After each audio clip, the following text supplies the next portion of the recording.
네, 안녕하세요. 아우디의 모든 것 린드우드입니다. 오늘은 아우디 꽈뚜로의 역사, 센터 디퍼렌셜 편입니다. 여러분 사실 아우디 꽈뚜로 이름은 무조건 한 번쯤은 들어보셨을 텐데 이 꽈뚜로가 40년의 역사 동안 어떻게 발전했는지 자세하게 나와 있는 자료가 사실 잘 없었습니다. 그래서 제가 해외에 있는 아우디 공식 홈페이지 자료를 통해서 오늘 제대로 한번 정리를 해보려고 합니다. 목차는 다음과 같습니다. 먼저 아우디 꽈트로 40년의 역사. 40년의 역사 동안 어떻게 발전을 해왔는지 간략하게 요약된 내용을 보여드리고 그 다음에 각 센터 디퍼렌셜 종류별로 하나씩 설명을 드리도록 하겠습니다. 출처는 다음과 같습니다. 아우디 해외 공식 홈페이지 기술 포털 미디어 센터, 제가 애용하는 홈페이지들이죠. 그리고 아우디 부품 정보 사이트, 그리고 토센 개발 제이텍사, 그리고 토센 홈페이지, 그리고 구글과 다양한 미디어 자료들을 참고했습니다. 첫 번째, 아우디 꽈뚜로 40년의 역사. 사실은 2023년을 기준으로 40년의 역사가 아니고 벌써 43년의 역사가 됐습니다. 그래서 아우디에서는 40주년을 기념으로 이렇게 쿼트로 시스템을 총정리하는 홍보 페이지를 만들었는데요. 제가 아우디 공식 홈페이지에서 찾은 자료고요. 아쉽게도 국내에는 이런 자료가 홍보가 제대로 되지 않아서 모르시는 분들이 꽤 많은 것 같습니다. 아우디가 홍보를 제대로 좀 했으면 좋겠는데요. 어쨌든 지금 이렇게 아우디 꽈트로 시스템을 하나하나씩 연도별로 정리된 자료를 보고 계십니다. 사실은 상시사륜 시스템은 기존에 사륜구동이 존재했었거든요. 그런데 과거에 존재했던 사륜구동은 포휠 드라이브라고 불렀습니다. 파트타임 사륜구동을 포휠 드라이브라고 보통 얘기를 하고요. 상시사륜은 올휠 드라이브라고 얘기를 합니다. 두 시스템의 차이점은 포휠 드라이브는 오프로드 험로 주행을 위해서 운전자가 평상시에는 이륜으로 다니다가 사륜 모드를 수동으로 스위치를 눌러서 이제 전환을 할 수 있는 그런 시스템을 말하고요. 상시 사륜 올휠 드라이브는 항상 4바퀴, 오프로드든 온로드든 항상 4바퀴의 구동력이 가는 상태를 올휠 드라이브라고 설명을 할 수 있습니다. 이 상시 사륜 시스템을 사실은 최초로 적용한 게 아우디는 아닙니다. 사실은 스바루라는 일본 브랜드가 먼저 몇 년 앞서서 상시 사륜을 양산차에 적용을 했었고요. 하지만 왜 아우디가 꽈뚜로로 상시 사륜으로 유명해졌을까요? 그건 바로 상시 사륜을 적용한 다음에 월드 랠리 챔피언십이라는 모터스포츠에 참가해서 뛰어난 성적을 거뒀기 때문입니다. 당시에 꽤 많이 1위를 했던 걸로 지금 기록이 나와 있습니다. 1980년에 바로 그 최초의 쿼트로가 나와서 모터스포츠에 참가를 해서 꽤 뛰어난 성적을 거뒀고요. 1986년에는 토센 방식을 적용해서 좀 더 효율적으로 토크 배분을 하는 방식을 적용을 했습니다. 그리고 가로 배치에도 쿼트로가 적용되고 그 다음에 2005년에는 비대칭 쿼트로, 지금 현재 전륜 40, 후륜 60 이렇게 토크 배분이 비대칭으로 되는 시스템이 이때 처음 들어갔고요. 그 다음에 2008년에는 후륜에 LSD가 적용돼서 좀 더 스포티한 움직임을 꽈트로와 함께 조합해서 주행할 수 있는 시스템이 도입됐습니다. 2013년에는 토크 벡터링 시스템과 결합이 돼서 좀 더 스포티하고 안정적인 주행이 가능해졌고요. 2016년에는 꽈뚜로 울트라라는 전자식 꽈뚜로가 최초로 들어와서 이 꽈뚜로가 그동안 기계식이었던 그런 상황에서 전자식의 효율적인 그런 꽈뚜로가 새롭게 도입이 되었습니다. 그리고 2018년에는 전기차, 앞뒤, 전륜의 모터, 후륜의 모터를 사용한 전기 꽈뚜로가 이때 만들어졌습니다. 2020년에는 완전한 전자식 쿼트로가 완성이 됐습니다. 자, 쿼트로의 핵심은 바로 센터 디퍼렌셜인데요. 센터 디퍼렌셜이 뭘까요? 간단하게 설명드리면 전륜 바퀴, 후륜 바퀴, 양쪽 전륜의 이 바퀴에 회전 수를 허용하려면 디퍼렌셜이 필요하거든요. 그리고 후륜에도 역시 디퍼렌셜이 필요합니다. 이때 변속기가 여기 달려있다고 생각하면 변속기에서 나온 이 후륜으로 가는 샤프트와 전륜으로 가는 샤프트를 사이에서 중간에서 역시 전륜과 후륜의 이 구동력 배분을 해주는 역할을 하는 녀석이 바로 센터 디퍼렌셜이고, 이게 바로 상시사륜의 핵심 기술입니다. 이 센터 디퍼렌셜을 전자식으로 할 것인지 기계식으로 할 것인지에 따라서 시스템이 많이 달라지고 성격도 달라지고 주행 특성도 달라지게 되어 있습니다. 자, 보시면은 1980년에는 베벨 기어 타입이 적용됐고요. 86년에는 토센 타입 A가 사용됐습니다. 그리고 94년에 토센 B, 2005년에 토센 C, 그 다음에 크라운 기어가 잠깐 나왔죠. 이거는 사실 토센 라이센스가 잠깐 아우디가 토센 라이센스를 잃었던 적이 있었던 걸로 이렇게 정확하진 않은데 토센 라이센스 개발을 못했던 상황이 있어서 대신 적용한 자체 개발한 시스템으로 보여지는데, 사실 크라운 기어는 잠깐 사용하다가 말았던 지금은 사라진 기술이라서 사실 크게 언급할 만한 부분은 사실 없습니다. 그리고 현재 지금까지 쓰이고 있는 토센 타입 CSM, 지금도 2023년 지금도 이 시스템이 기계식으로 사용되고 있고요. 그 다음에 여기는 아직 개발이 안 된 것 같은데 미정이에요. 지금은 사실 전기차 시대가 되고 있기 때문에 사실은 이제 센터 디퍼렌셜이 점점 없어지는 추세라서 아마 개발을 안 하지 않을까 추측을 하고 있습니다. 이제 각 센터 디퍼렌셜 종류를 하나씩 설명드리면서 좀 더 자세하게 설명드리면서 쿼트로가 어떻게 발전해 왔는지를 설명드리도록 하겠습니다. 두 번째, 최초의 기계식 쿼트로 베벨 기어 타입. 자, 1980년에 아우디는 최초의 쿼트로를 개발하게 됩니다. 이때는 사실 토센이 없었고요. 베벨 기어, 오픈 디퍼렌셜이죠. 오픈 디퍼렌셜.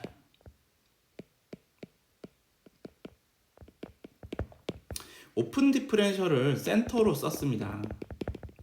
그래서 사실 오픈 디퍼렌셜은 문제가 뭐냐면은 만약에 한쪽 바퀴가 그립이 부족해서 헛돌게 되면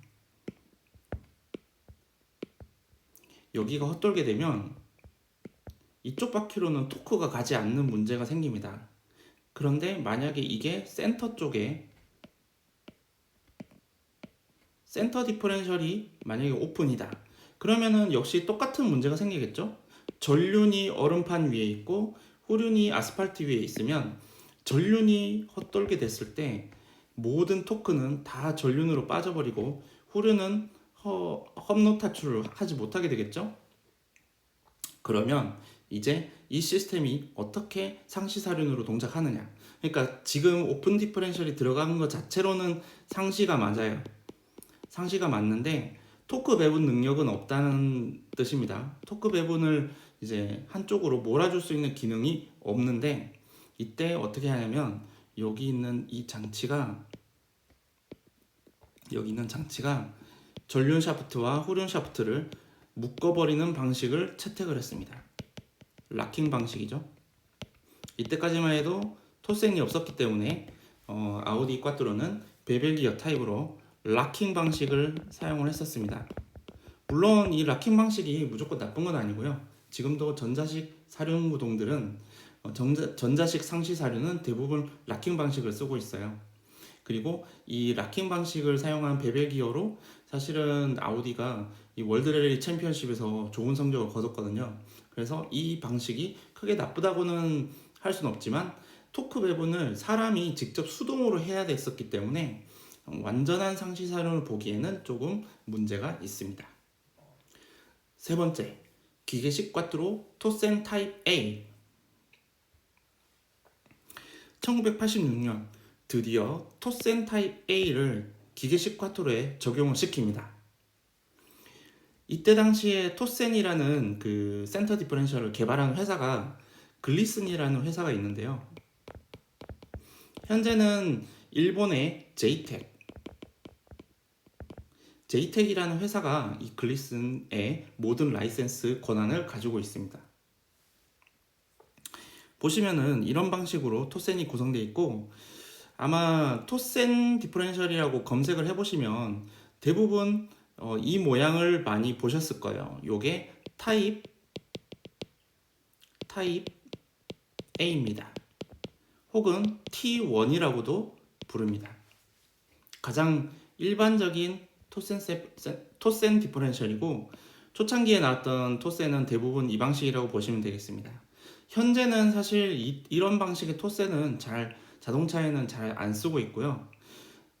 대부분 토센을 보셨다면 아마 이 그림을 많이 보셨을 겁니다. 토센의 그 동작 원리는 제가 다른 영상에 이미 올렸기 때문에 따로 설명드리진 않겠습니다. 아무튼 토센 타입 A가 초창기 1986년부터 사용되었던 기계식 쿼트로에 적용되었다는 것만 알아주시면 되겠습니다. 네 번째, 기계식 쿼트로 토센 타입 B. 1994년 토센 타입 B 기계식 쿼트로가 등장했습니다.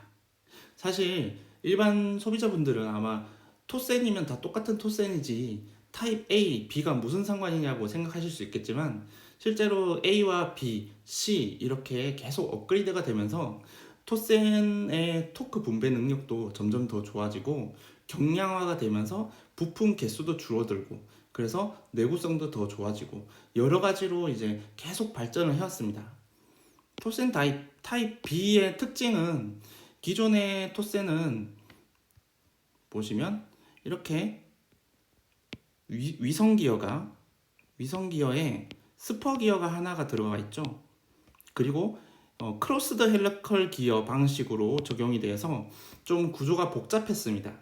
그런데 토센 타입 B를 보시면 헬리컬 기어가 이렇게 수평으로 나 있고요. 그래서 실제로 이 기어의 개수를 따졌을 때는 기존의 이 토센 타입 A에 비해서 기어의 개수가 줄어들었다. 그래서 좀 더 구조가 간단해지고 효율적으로 바뀌었다 라고 이해를 하시면 되겠습니다.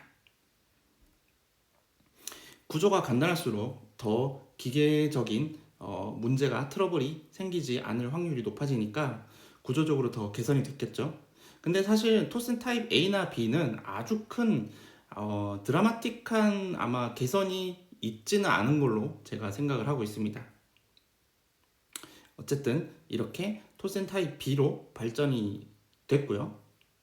다섯 번째, 기계식 쿼트로 토센 타입 C. 2005년에 토센 타입 C가 도입이 됐는데요.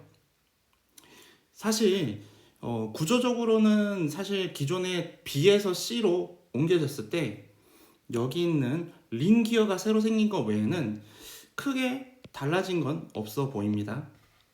하지만 아주 큰 차이점이 있습니다. 지금 여기 보이시는 이 유성 기어, 그리고 성 기어, 그리고 링 기어, 이 기어의 기어비를 이용해서 비대칭 토크 배분을 하기 시작합니다. 즉 전륜 40%, 후륜 60%.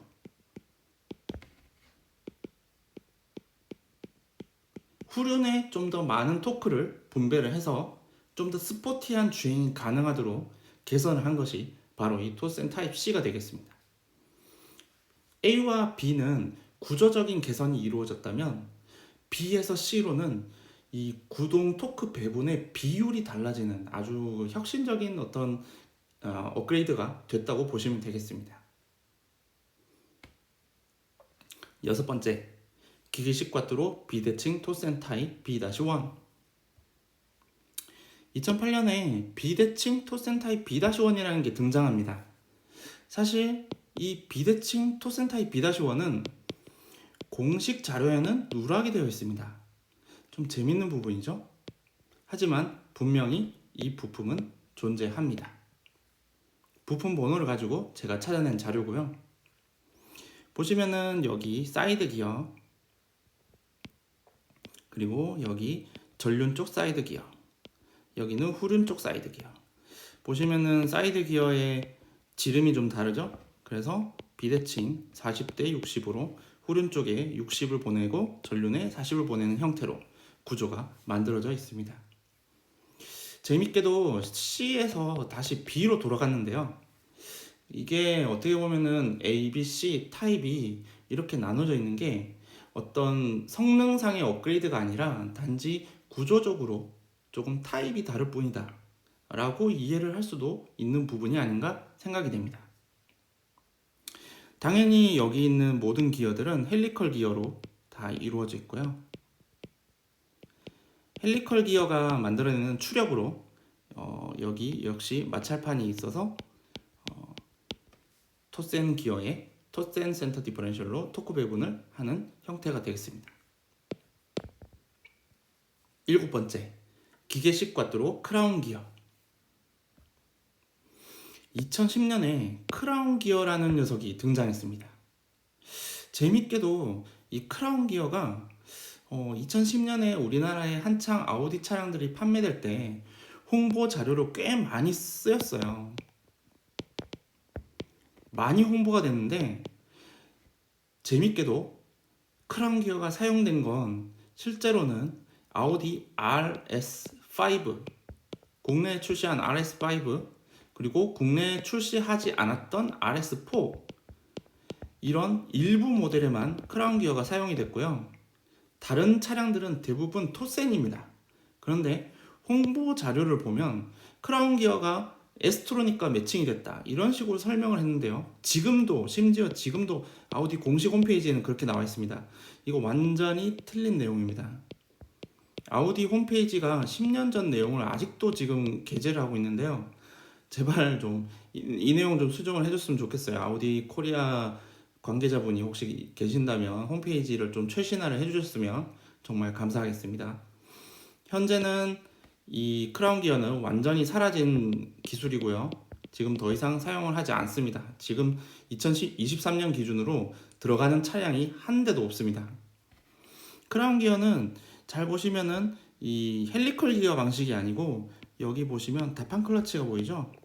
마치 전자식처럼 다판 클러치가 있고 가운데에 이 크라운 모양의 기어가 있다고 해서 크라운 기어입니다. 이 크라운 기어 사이에 이 다판 클러치를 물고 있는 사이드 기어가 역시 지름이 60대 40이어서 전륜에 40을 보내고 후륜에 60을 보내는 비대칭 타입으로 개발이 됐습니다. 당연히 개발이 됐다가 현재는 잠깐 옛날 모델 2010년 초반에 사용됐었어요. 잠깐 사용되다가 현재는 없는 모델입니다. 이 부분을 되게 헷갈려 하시는 분들이 많은데 크라운 기어는 지금 사용되지 않는 걸로 확실하게 부품 번호로 확인을 했으니까 제 정보를 믿어 주셔도 좋습니다. 여섯 번째, 기계식 꽈뚜로 비대칭 토센 타입 B-2. 2013년에 비대칭 토센 타입 B-2가 개발이 됐고요. 이 토센을 제가 사실 제일 많이 본 것 같아요. 왜냐면 제 차량에 들어가는 토센이거든요. 이 토센이 주로 사용된 모델이 B8A4 페이스리프트 포함해서요, C7A6 국내에 가장 많이 팔린 아우디 차량이죠. 이 대표적인 이 모델, 그리고 A7에도 아마 들어갔을 거예요. A5도 마찬가지입니다. 이렇게 다양한 차종에 이 타입의 토센이 들어가 있습니다. 역시나 이상하게도 공식 자료에는 누락이 되어 있는데요. 아이러니하게도 이렇게 또 기술 홍보 자료에는 또 이렇게 자료가 있네요. 재밌죠? 아우디는 기술 홍보 자료를 좀 더 새롭게 정리를 해야 될 것 같습니다. 자, 비대칭 타입답게 사이드 기어의 비율이 60, 후륜 쪽이 60이고요. 전륜 사이드 기어의 비율이 40입니다. 그래서 후륜 쪽에 60, 전륜에 40을 보내고 후륜에 최대 85%까지 보낼 수 있어서 후륜 편향 사륜으로 말씀드릴 수 있겠습니다. 어쨌든 이 토센이 국내에 아마 가장 많이 들어와 있는 토센이라고 보셔도 무방할 겁니다. 국내에 정말 많이 팔린 차량들이 B8, A4, C7, A6거든요. A7도 마찬가지고요. 그래서 이 토센이 가장 많이 들어와 있고, 그리고 또 재밌는 게 B1과 한번 비교를 해볼게요. B1과 B2를 한번 비교를 해보면, 자, B1이 이렇게 생겼잖아요. 보시면은 조금 여기 사이드 기어는 똑같은데 여기 유성 기어의 헬리컬 기어들이 지금은 사이즈가 좀 작은데 여기에는 사이즈가 커졌습니다. 그래서 제 개인적인 생각으로는 굳이 왜 B2를 만들었을까 생각을 해보면 내구성을 좀 더 강화시킨 게 아닐까, 내구성을 좀 더 강화시킨 게 아닐까 추측이 됩니다. 사실 아우디 꽈트로가 고장이 잘 안 나요. 사실 X드라이브, BMW X드라이브나 벤츠 포매틱 같은 경우에는 이 트랜스퍼 케이스라는 별도의 장치를 이용해서 토크 분배를 하는데, 이 다판 클러치 방식들은 열 관리가 중요하거든요. 그리고 타이어의 사이즈가 다르면 또 이 트랜스퍼 케이스가 고장이 나는 이슈도 있고 다양한 문제들이 있는데, 아우디 꽈트로 이 센터 디퍼런셜 기계식 방식은 고장이 안 납니다. 고장이 거의 없어요. 그래서 내구성 하나만큼은 상시 사륜 중에는 가장 좋다라고 보셔도 전혀 이상하지 않는 무방한 그런 얘기가 되겠습니다. 아홉 번째, 기계식 꽈트로 토센 타입 CSM. 자, 기계식 꽈트로 가장 최신형입니다. 2016년에 나왔고요. 토센 타입 CSM 또 B에서 C로 갔습니다. 근데 뒤에 SM이 붙었죠. 이거는 경량화된 C타입으로 보시면 되고요. 구조는 C타입과 동일합니다. 링 기어, 유성 기어, 그리고 썬 기어, 그리고 전부 다 헬리컬 기어들이죠. 헬리컬 기어 당연하죠. 토세는 무조건 헬리컬입니다. 토세는 헬리컬 추력으로 동작하는 거기 때문에 헬리컬 기어가 아닌 기어들은 없습니다. 토세는 무조건 헬리컬이에요. 보시면 굉장히 사이즈가 컴팩트해졌어요. 그래서 경량화된 모델이다 라고 보시면 되고, 기계식 꽈트로가 편견이 있는데 하나가 무겁다라는 편견이 있어요. 무겁다. 그런데 실제로는 생각보다 그렇게 무겁진 않습니다. 이 시스템 자체가 무겁다라기보다는 이 아우디의 에스트로닉, 이 전륜과 센터 디퍼런셜 통합형 변속기 무게가 무거운 거지, 기계식 쿼트로가 무거운 건 아니에요. 오히려 전자식의 트랜스퍼 케이스가 무게는 더 많이 나갈 겁니다. 어쨌든 이 토센 타입 CSM도 역시 마찬가지로 비대칭 토센이고요. 전륜 40, 후륜 60에 후륜 최대 85%를 토크를 보낼 수가 있습니다. 그래서 후륜 편향 사륜이죠. 10번째, 전자식 꽈트로 울트라. 2016년에 기계식 꽈트로, 아까 CSM이 아닌 CSM도 나왔지만 전자식 꽈트로도 나왔습니다. 그래서 기계식과 전자식 두 가지 타입을 동시에 운용하는 투트랙 전략을 사용하기 시작했는데요. 보시면은 센터 디퍼렌셜 대신에 이렇게 다판 클러치가 내장되어 있는 이런 트랜스퍼 케이스겠죠? 어쨌든 전자식 이 방식을 도입을 했습니다. 다판 클러치가 이렇게 들어가고 다판 클러치를 물리면 후륜에 구동력을 보내고 다판 클러치가 풀어지면 전륜으로만 100% 구동력을 보내게 됩니다. 그래서 사실 이 전자식 꽈트로가 나왔을 때 많은 사람들의 어떻게 보면 아우디 매니아들의 좀 비판을 좀 받았는데요.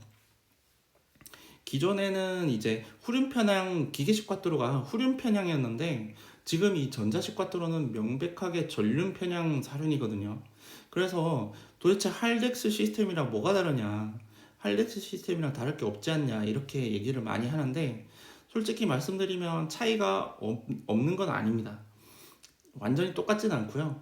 전자식 꽈트로 울트라가 조금 더 후륜 쪽으로 토크를 더 많이 자주 보낸다고 말씀드릴 수 있고 이 부분은 다음번에 제가 전자식 꽈트로 편을 따로 만들어서 영상을 올리겠습니다.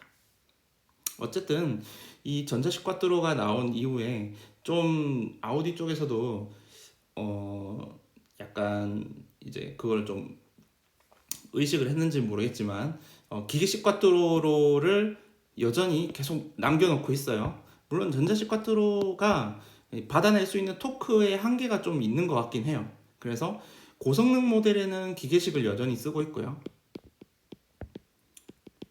고성능 모델에는 기계식 꽈트로를 여전히 쓰고 있고 전자식 꽈트로는 일반 모델에만 놓고 있습니다. 그리고 전자식의 단점이 제가 얼마 전에 설명드렸던 코너링 상황에서는 전자식 꽈트로가 토크 배분 능력이 떨어진다고 했잖아요. 근데 사실 BMW X드라이브 같은 경우에는 토크 분배가 코너링 상황에서 떨어지더라도 어차피 후륜의 구동력이 더 많이 가기 때문에 후륜 편향이기 때문에 스포티한 주행 성능에는 크게 영향이 없거든요. 그런데 꽈트로 울트라만큼은 조금 애매한 것 같습니다. 왜냐면은 코너링 상황에서 토크 배분이 떨어지면 전륜으로 구동력이 더 많이 갈 텐데 그러면 어쩔 수 없이 언더스티어, 코너링 중에 언더스티어 현상이 좀 더 많이 발생할 수밖에 없거든요. 그런 부분을 봤을 때는 조금 아쉽지 않나. 차라리 전자식인데 BMW처럼 후륜 편향으로 만들었으면 어땠을까라는 생각은 가지고 있습니다. 그래서인지 모르겠지만 아우디는 고성능 모델에는 여전히 기계식을 채용을 하고 있습니다. 11번째, 일렉트릭 꽈트로. 2018년에는 일렉트릭 꽈트로라는 기술을 발표했는데요. 사실 일렉트릭 꽈트로라고 이름을 지었는데 이게 크게 뭐 기계적인 장치를 뜻하는 게 아니고 이제 전기차 시대잖아요. 전기차 시대가 되면서 사실상 이제 센터 디퍼렌셜은 없어지는 세상이 됐습니다. 센터 디퍼렌셜에서 토크를 배분하는 게 아니고 후륜 모터와 전륜 모터를 소프트웨어로 제어를 해서 토크를 배분하는 그런 형태의 꽈트로가 되고 결국에는 이제 더 이상 기계 장치가 아닌 완전한 전자식 꽈트로가 된 상황입니다. 소프트웨어 제어이기 때문에 아쉽게도 이제 더 이상 기계를 분석할 이제 그런 내용도 이제 없어지겠죠. 개인적으로는 제가 전기차를 그렇게 썩 좋아하지 않는 이유가 이 분석할 거리가 없습니다. 사실 기계 장치가 점점 없어지고 전자장치만 계속 전기장치만 들어가기 때문에 이 분석할 만한 기계적인 뭐 기계공학적인 그런 내용들이 없거든요. 그래서 뭔가 좀 재미가 좀 적어요. 분석하는 재미가 적은데 어쨌든 뭐 지금 현재 뭐 아우디 이트론 S 뭐 아니면 Q4 이트론 이런 이트론 차량에는 이 일렉트릭 꽈트로가 전부 다 들어간다라고 보시면 되겠습니다. 그리고 핵심적인 기술은 아무래도 이제 모터를 제어하는 소프트웨어가 되겠죠. 얼마나 빠르게 이 토크 배분을 전륜 모터와 후륜 모터에 빠르게 토크 배분을 하느냐에 따라서 이 일렉트릭 꽈트로의 기술의 어떤 발전이 있을 거라고 생각이 듭니다. 네, 지금까지 아우디 꽈트로의 43년의 역사를 설명드렸는데요. 사실 아우디가 과거에는 100년의 역사 동안 이 종치 방식의 전륜구동차를 만들던 브랜드이긴 했습니다. 그리고 벤츠와 BMW에 비해서 프리미엄의 가치를 좀 더 가지고 있지는 못했어요. 그런데 아우디가 BMW와 벤츠와 어깨를 나란히 하게 된 그 타이밍이 바로 이 꽈트로 시스템이 도입이 된 이후부터거든요.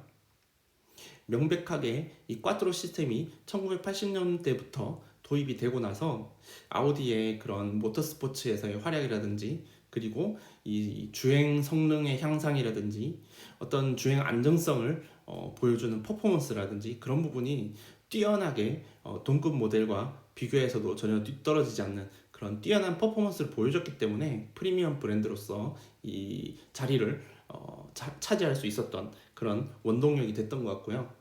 그래서 사실 아우디는 꽈트로와 뗄래야 뗄 수 없는 그런 관계가 아닌가 생각이 듭니다. 비록 아우디가 후발주자지만 벤츠와 BMW에 비해서 이 프리미엄 브랜드로서 인정을 받게 된 시기가 늦었지만, 이 꽈트로 시스템 덕분에 충분히 매력적인 자동차 브랜드로서 이 가치를 뽐내게 된 그런 계기가 됐다는 게 참 흥미로운 것 같습니다. 꽈트로 시스템 분석을 하면서 기계공학적으로 많이 재밌었고요. 정말 토센 센터 디퍼렌셜을 분석할 때, 그리고 그 원리를 이해를 했을 때 정말 어떻게 보면 쾌감이 느껴질 정도로, 개인적으로 제가 기계 쪽을 좋아하는데, 전공은 아니지만 기계를 좋아하는데, 이 아우디는 벤츠와 BMW는 어떻게 보면은 벤츠는 럭셔리함, 고급스러움을 상징한다면 BMW는 운전자에게 즐거움을 주는 그런 브랜드라는 느낌이라면, 아우디는 이 기계적인 장치들이 운전자를 도와주는, 운전자로 하여금 이 기계 장치가 운전자와 하나가 돼서 이 즐거운 드라이빙을 할 수 있는, 안정적인 드라이빙을 할 수 있는 그런 시스템이 있는 게 정말 큰 매력이라고 생각합니다. 그래서 기계 장치를 분석하는 재미는 벤츠나 BMW에서 저는 개인적으로 아우디가 훨씬 더 분석하는 재미가 있다고 생각하거든요. 기계적인 매력, 뭐 그런 게 있지 않나 생각이 듭니다. 어쨌든 지금까지 아우디 꽈트로 43년 동안의 역사, 아우디가 프리미엄 브랜드로서 자리 잡게 된 가장 큰 원동력이었던 꽈트로 시스템을 한번 분석해 봤습니다. 궁금하신 점이 있으시면 댓글로 남겨주시고요. 제가 항상 댓글 보고 최대한 열심히 댓글을 달도록 하겠습니다. 지금까지 린드우디였고요. 아우디의 모든 것 린드우디 봐주셔서 감사합니다.